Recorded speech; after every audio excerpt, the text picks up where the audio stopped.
ನಮಸ್ಕಾರ. ಇವತ್ತು ನಾವು ಒಂದು ಬಹಳ ವಿಶೇಷವಾದ ಚಿತ್ರದ ಬಗ್ಗೆ ಮಾತಾಡೋಣ.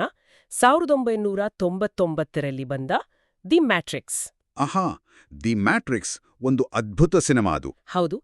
ಅಂದ್ರೆ ಆಕ್ಷನ್, ಸೈಬರ್ ಪಂಕ್, ಆಮೇಲೆ ತತ್ವಶಾಸ್ತ್ರ ಎಲ್ಲವನ್ನೂ ಬೆರೆಸಿ ನಾವು ಬದುಕ್ತಿರೋ ಜಗತ್ತನ್ನೇ ಪ್ರಶ್ನೆ ಮಾಡೋ ಹಾಗೆ ಮಾಡಿದ ಸಿನಿಮಾ ಇದು. ಖಂಡಿತವಾಗಿಯೂ ಅದರ ಪ್ರಭಾವ ಈಗಲೂ ಇದೆ. ನಮ್ಮತ್ರ ಈ ಚಿತ್ರದ ಬಗ್ಗೆ ಕೆಲವು ಟಿಪ್ಪಣಿಗಳಿವೆ. ಅದರ ಆಳಕ್ಕೆ ಇಳಿದು ಅಂದ್ರೆ ಮುಖ್ಯ ಅಂಶಗಳನ್ನು ಅರ್ಥ ಮಾಡ್ಕೊಳ್ಳೋಣ, ಸರಿ? ಸರಿ, ಶುರು ಮಾಡೋಣ. ಓಕೆ. ಕಥೆ ಶುರುವಾಗೋದು ಥಾಮಸ್ ಆಂಡರ್ಸನ್ನಿಂದ. ಹಗಲಲ್ಲಿ ಆತ ಒಬ್ಬ ಕಂಪ್ಯೂಟರ್ ಪ್ರೋಗ್ರಾಮರ್. ಹೌದು, ಸಾಮಾನ್ಯ ಜೀವನ. ಆದರೆ ರಾತ್ರಿ ಅವನು ನಿಯೋ ಅನ್ನೋ ಹೆಸರಿನ ಹ್ಯಾಕರ್. ಈತ ಸದಾ ಮ್ಯಾಟ್ರಿಕ್ಸ್ ಅಂದ್ರೆ ಏನು ಅಂತ ಆ ಹುಡುಕಾಟದಲ್ಲಿ ಇರ್ತಾನೆ. ಒಂದು ಚಡಪಡಿಕೆ ಅವನಲ್ಲಿ. ಆಗ ಅವನಿಗೆ ಮಾರ್ಫಿಯಸ್ ಅನ್ನೋ ಒಬ್ಬ ನಿಗೂಢ ವ್ಯಕ್ತಿಯ ಸಂಪರ್ಕ ಆಗುತ್ತೆ. ಅಲ್ಲಿಂದ ಕಥೆ ದೊಡ್ಡ ತಿರುವು ಪಡೆಯುತ್ತೆ. ಹೌದು. ಈ ಮಾರ್ಫಿಯಸ್ ನಿಯೋಗೆ ಒಂದು ಆಯ್ಕೆ ಕೊಡ್ತಾನೆ ಅಲ್ವಾ? ಅದೇ ಪ್ರಸಿದ್ಧ ದೃಶ್ಯ, ಕೆಂಪು ಗುಳಿಗೆ ಅಥವಾ ನೀಲಿ ಗುಳಿಗೆ. ಕೆಂಪು ಗುಳಿಗೆ ತಗೊಂಡ್ರೆ ಕಠಿಣ ಸತ್ಯ ಗೊತ್ತಾಗುತ್ತೆ. ನೀಲಿ ಗುಳಿಗೆ ತಗೊಂಡ್ರೆ ಆರಾಮಾಗಿ ಏನು ಅರಿಯದೆ ಹಳೆ ಜೀವನಕ್ಕೆ ವಾಪಸ್ ಹೋಗ್ಬೋದು ಅಂತ. ಮತ್ತು ನಿಯೋ ಅವನು ಕೆಂಪು ಗುಳಿಗೆಯನ್ನೇ ಆರಿಸಿಕೊಳ್ತಾನೆ.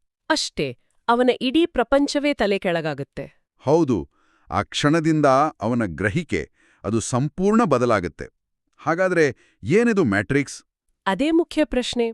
ಇದು ನಿಜಕ್ಕೂ ಹೇಗೆ ಅಂದ್ರೆ, ಬುದ್ಧಿವಂತ ಯಂತ್ರಗಳು ಮನುಷ್ಯರನ್ನ ತಮ್ಮ ನಿಯಂತ್ರಣದಲ್ಲಿ ಇಡೋಕೆ ಸೃಷ್ಟಿಸಿರುವ ಒಂದು ಕೃತಕ ವಾಸ್ತವ, ಒಂದು ಸಿಮ್ಯುಲೇಷನ್ ಅಂದ್ರೆ ಭವಿಷ್ಯದಲ್ಲಿ ಮನುಷ್ಯರಿಗೂ ಯಂತ್ರಗಳಿಗೂ ದೊಡ್ಡ ಯುದ್ಧ ನಡೆದಿರುತ್ತೆ. ಅದರಲ್ಲಿ ಯಂತ್ರಗಳು ಗೆದ್ದು ಮನುಷ್ಯರನ್ನ ಒಂಥರ ಗುಲಾಮರನ್ನಾಗಿ ಮಾಡ್ಕೊಂಡಿರ್ತವೆ. ಅಯ್ಯೋ! ಇನ್ನೂ ಭಯಾನಕ ಅಂದ್ರೆ, ಯಂತ್ರಗಳು ಮನುಷ್ಯರ ದೇಹದಿಂದ ಉತ್ಪತ್ತಿಯಾಗುವ ಉಷ್ಣತೆ ಮತ್ತು ಆ ಜೈವಿಕ ವಿದ್ಯುತ್ ಶಕ್ತಿ ಇದೆಯಲ್ಲ, ಅದನ್ನೇ ತಮ್ಮ ಪವರ್ ಸೋರ್ಸ್ ಆಗಿ ಬಳಸ್ಕೊಳ್ತವೆ. ಅಬ್ಬಬ್ಬಾ! ಅಂದ್ರೆ ಮನುಷ್ಯರೇ ಬ್ಯಾಟ್ರಿಗಳು. ಎಂಥ ಕಲ್ಪನೆ! ಹೌದು, ಮನುಷ್ಯರು ಸುಮ್ಮನೆ ಇರ್ಲಿ, ಪ್ರತಿರೋಧ ಒಡ್ಡದಿರ್ಲಿ ಅಂತ ಅವರ ಮನಸ್ಸನ್ನ ಈ ಮ್ಯಾಟ್ರಿಕ್ಸ್ ಅನ್ನು 1990ರ ದಶಕದ ಪ್ರಪಂಚದ ತರ ಕಾಣುವ ಸಿಮ್ಯುಲೇಷನ್ಗೆ ಕನೆಕ್ಟ್ ಮಾಡಿಬಿಟ್ಟಿವೆ.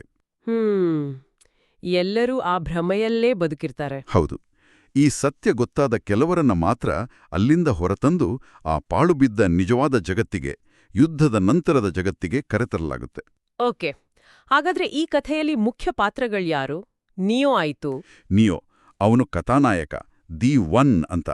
ಅಂದ್ರೆ ಇಡೀ ವ್ಯವಸ್ಥೆಯನ್ನೇ ಬದಲಾಯಿಸಬಲ್ಲ ವಿಶೇಷ ವ್ಯಕ್ತಿ ಅಂತ ನಂಬಿಕೆ. ಸರಿ. ಆಮೇಲೆ ಮಾರ್ಫಿಯಸ್ ಅವನು ನಿಯೋನ ಗುರು, ನಾಯಕ. ನಿಯೋನೇ ದಿ ಒನ್ ಅನ್ನೋದ್ರಲ್ಲಿ ಅವನಿಗೆ ಅಚಲವಾದ ನಂಬಿಕೆ. ಮತ್ತೆ ಟ್ರಿನಿಟಿ, ಅವಳು ತುಂಬಾ ಸ್ಟ್ರಾಂಗ್ ಪಾತ್ರ ಅಲ್ವಾ? ಖಂಡಿತ.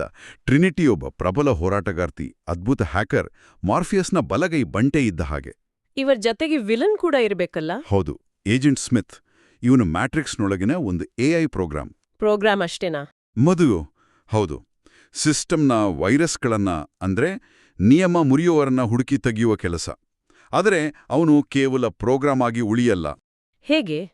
ಅವನು ಮನುಷ್ಯರ ಮೇಲೆ ದ್ವೇಷ ಬೆಳೆಸ್ಕೊಳ್ತಾನೆ. ಸ್ವಂತ ಅಜೆಂಡಾ ಬೆಳೆಸ್ಕೊಂಡು ಎಲ್ಲರನ್ನೂ ನಾಶ ಮಾಡಲು ನೋಡ್ತಾನೆ. ಈ ಪಾತ್ರಗಳ ನಡುವಿನ ಸಂಘರ್ಷವೇ ಕಥೆಯ ತಿರುವು. ಸರಿ. ಹಾಗಾದ್ರೆ ಚಿತ್ರದ ಮುಖ್ಯ ವಿಷಯಗಳು, ಥೀಮ್ಸ್ ಬಗ್ಗೆ ಮಾತಾಡೋದಾದ್ರೆ, ವಾಸ್ತವ vs ಭ್ರಮೆ ಅನ್ನೋದು ತುಂಬಾ ಮುಖ್ಯ ಅನ್ಸುತ್ತೆ. ಖಂಡಿತ.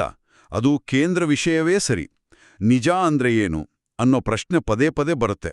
ನಮ್ಮ ಇಂದ್ರಿಯಗಳನ್ನ ನಾವು ಎಷ್ಟು ನಂಬಬಹುದು ಅನ್ನೋ ಪ್ರಶ್ನೆ ಅದು. ಹೌದು. ಇನ್ನೊಂದು, ಸ್ವಂತ ಇಚ್ಛೆ ವರ್ಸಸ್ ವಿಧಿ. ಅಂದ್ರೆ free will versus destiny. Oracle ಅನ್ನೋ ಭವಿಷ್ಯವಾಣಿ ಹೇಳುವ ಪ್ರೋಗ್ರಾಮ್ ಇದೆಯಲ್ಲ, ಆಕೆ ನಿಯೋ ದ ಒನ್ ಅಲ್ಲ ಅಂತ ಹೇಳ್ತಾಳೆ ಅಲ್ವಾ? ಹೌದು. ಆದ್ರೂ ಅವನು ತನ್ನ ಆಯ್ಕೆಗಳು ಮತ್ತು ಕೆಲಸಗಳಿಂದಲೇ ದ ಒನ್ ಆಗ್ತಾನೆ.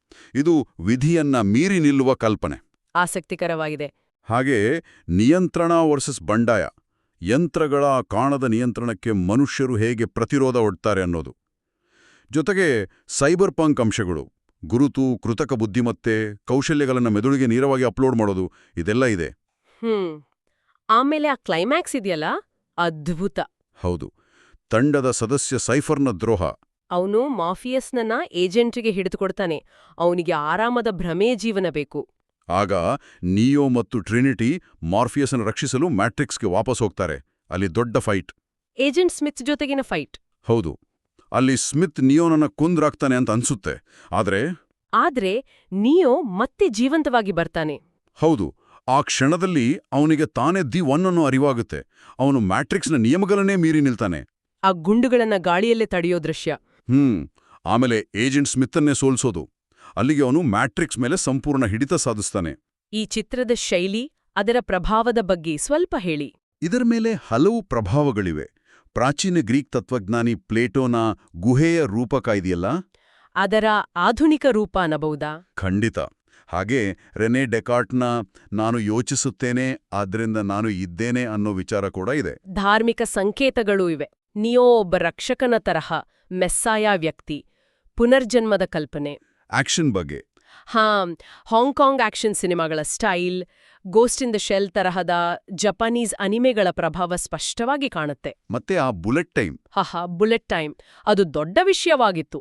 ಹೌದು, ಆ ನಿಧಾನ ಚಲನೆಯ ಆಕ್ಷನ್ ದೃಶ್ಯ ತಂತ್ರಜ್ಞಾನ, ಅದು ವಿಜುವಲ್ ಎಫೆಕ್ಟ್ಸ್ನಲ್ಲೇ ಒಂದು ಕ್ರಾಂತಿ ಮಾಡಿತ್ತು. ಚಿತ್ರದ ಕೊನೆಯಲ್ಲಿ ನಿಯೋ ಒಂದು ಫೋನ್ ಕಾಲ್ ಮಾಡ್ತಾನೆ. ಹೌದು, ಮ್ಯಾಟ್ರಿಕ್ಸ್ ಮೂಲಕ ಯಂತ್ರಗಳಿಗೆ ತಾನು ಮನುಷ್ಯರಿಗೆ ಸತ್ಯವನ್ನ ತೋರಿಸ್ತೇನೆ, ಬದಲಾವಣೆ ತರುತ್ತೇನೆ ಅಂತ ಒಂದು ಎಚ್ಚರಿಕೆ ಕೊಡ್ತಾನೆ. ಆಮೇಲೆ ಆಕಾಶಕ್ಕೆ ಹಾರಿ ಹೋಗ್ತಾನೆ. ಅಂದ್ರೆ ಅವನು ಇನ್ನು ವ್ಯವಸ್ಥೆಯ ಕಟ್ಟುಪಾಡುಗಳಿಲ್ಲ ಅನ್ನೋದಕ್ಕೆ ಸಂಕೇತ. ಸರಿಯಾಗಿ ಹೇಳಿದ್ರಿ. ಒಂದೇ ಸಾಲಿನಲ್ಲಿ ಹೇಳೋದಾದ್ರೆ, ತಾನು ಬದುಕುತ್ತಿರುವ ಜಗತ್ತೇ ಒಂದು ಕಂಪ್ಯೂಟರ್ ಸಿಮ್ಯುಲೇಷನ್ ಅಂತ ತಿಳಿದು ಮನುಕುಲವನ್ನ ಯಂತ್ರಗಳ ದಾಸ್ಯದಿಂದ ಬಿಡುಗಡೆ ಮಾಡುವ ಹಣೆಬರಹ ಹೊತ್ತ ಹ್ಯಾಕರ್ನ ಕತೆ ಇದು. ಹೌದು. ಕೊನೆಯದಾಗಿ ಒಂದು ಯೋಚನೆ ಮಾಡಬೇಕಾದ ವಿಷಯ ಇದೆ ನೋಡಿ. ಹೇಳಿ. ಈ ಸಿನಿಮಾ ನಾವು ನಿಜ ಅಂತ ಅನ್ಕೊಂಡಿರೋದೇ ನಿಜ ಅಲ್ಲದೇ ಇರಬಹುದು ಅನ್ನೋ ಸಾಧ್ಯತೆಯನ್ನ ನಮ್ಮುಂದೆ ಇಡುತ್ತೆ ಅಲ್ವಾ? ಹೌದು. ಹಾಗಾದ್ರೆ ಸೈಫರ್ನ ಹಾಗೆ ಕಷ್ಟದ ಸತ್ಯ ಮತ್ತು ಆರಾಮದಾಯಕವಾದ ಭ್ರಮೆಯ ನಡುವೆ ಒಂದನ್ನ ಆರಿಸಿಕೊಳ್ಳುವ ಅವಕಾಶ ಸಿಕ್ಕರೆ ಮನುಷ್ಯ ಏನಾರಿಸಿಕೊಳ್ಳಬಹುದು? ನಿಜಕ್ಕೂ ಕಷ್ಟದ ಪ್ರಶ್ನೆ. ಸತ್ಯದ ಮೇಲಿನ ನಮ್ಮ ಸಹಜ ಬಯಕೆಗೂ, ಸುಖವಾಗಿ ಆರಾಮವಾಗಿ ಇರಬೇಕೆಂಬ ನಮ್ಮ ಬಯಕೆಗೂ ಇರುವ ಸಂಘರ್ಷದ ಬಗ್ಗೆ ಇದು ಏನ್ ಹೇಳುತ್ತೆ ಅನ್ನೋದು ನಿಜಕ್ಕೂ ಯೋಚಿಸಬೇಕಾದ ವಿಷಯ.